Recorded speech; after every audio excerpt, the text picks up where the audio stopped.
Teknologi fermentasi telah digunakan sejak berabad-abad yang lalu, terutama untuk pengawetan pangan dan pengembangan produk pangan.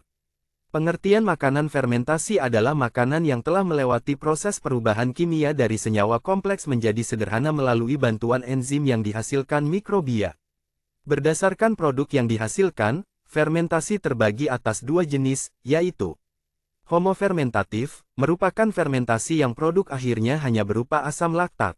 Seperti, homofermentatif yaitu suatu proses fermentasi yang terjadi pada pembuatan yogurt. Heterofermentatif, merupakan fermentasi yang produk akhirnya berupa asam laktat serta terdapat etanol yang sama banyak. Seperti, heterofermentatif merupakan suatu proses fermentasi yang terjadi pada pembuatan tape. Berdasarkan penggunaan oksigen, fermentasi terbagi atas fermentasi aerobik dan anaerobik, yaitu respirasi aerob berlangsung dalam mitokondria dan sitoplasma, sedangkan respirasi anaerob hanya berlangsung pada sitoplasma karena hewan prokariotik tidak memiliki mitokondria. Fermentasi aerobik yaitu suatu proses fermentasi yang memerlukan oksigen, di mana oksigen digunakan untuk beberapa reaksi biokimia yaitu untuk mengoksidasi bahan organik, sintesis sel, dan oksidasi sel. Sedangkan fermentasi anaerobik yaitu suatu proses fermentasi tidak memerlukan oksigen. Proses anaerobik pada dasarnya merupakan proses yang terjadi karena aktivitas mikroba dilakukan pada saat tidak adanya oksigen bebas. Mikroorganisme anaerob tertentu tidak dapat hidup bila ada oksigen. Terlarut obligat anaerobik. Contoh mikroorganisme ini adalah bakteri metana, yang umum ditemukan dalam digester anaerobik maupun filter anaerobik. Anaerob memperoleh energinya dari oksidasi bahan organik kompleks, tanpa menggunakan oksigen terlarut tetapi menggunakan senyawa-senyawa lain sebagai pengoksidasi. Senyawa pengoksidasi selain oksigen yang dapat digunakan oleh mikroorganisme contohnya karbon dioksida, sulfat dan nitrat. Proses di mana bahan organik dipecah diurai tanpa adanya oksigen sering disebut fermentasi. Pertumbuhan didefinisikan sebagai pertambahan secara teratur semua komponen di dalam sel hidup. Pertumbuhan mikroba di dalam suatu kultur mempunyai kurva seperti terlihat pada gambar berikut. Adaptasi, pertumbuhan, statis, mati, fase adaptasi. Jika mikroba dipindahkan ke dalam suatu medium, mula-mula akan mengalami fase adaptasi untuk menyesuaikan dengan kondisi lingkungan di sekitarnya. Fase adaptasi akan berjalan cepat jika medium pertumbuhan dan lingkungannya sama dengan sebelumnya, dan jumlah awal inokulum tinggi. Dan akan berjalan lambat jika nutrien di dalamnya terbatas. Fase pertumbuhan awal. Setelah mengalami fase adaptasi, mikroba mulai membelah dengan kecepatan yang rendah karena baru mulai menyesuaikan diri.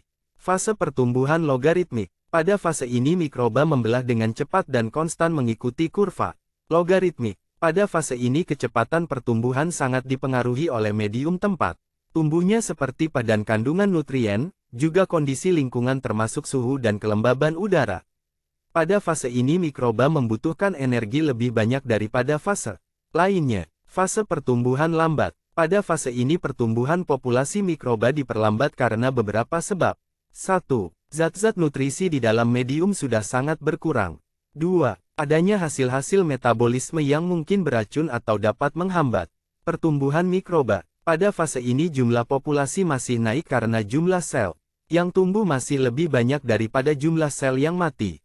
Fase statis. Pada fase ini jumlah populasi sel tetap karena jumlah sel yang tumbuh sama dengan jumlah sel yang mati. Ukuran sel pada fase ini menjadi lebih kecil-kecil karena sel tetap membelah meskipun zat-zat nutrisi sudah habis. Karena kekurangan zat nutrisi, sel kemungkinan mempunyai komposisi berbeda dengan sel yang tumbuh pada fase logaritmik.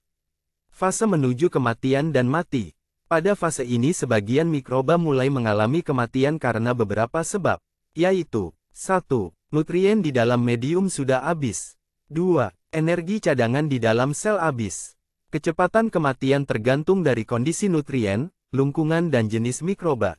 Pertumbuhan didefinisikan sebagai pertambahan secara teratur semua komponen di dalam sel hidup. Beberapa faktor yang mempengaruhi fermentasi antara lain mikroorganisme, substrat, pH keasaman, suhu, oksigen, aktivitas air kelembaban, waktu fermentasi. Berikut beberapa mikroorganisme beserta enzim yang dihasilkannya.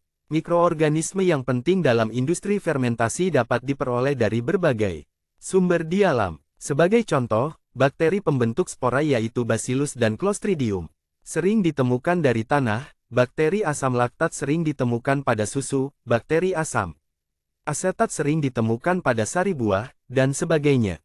Pemilihan substrat merupakan hal yang kritis.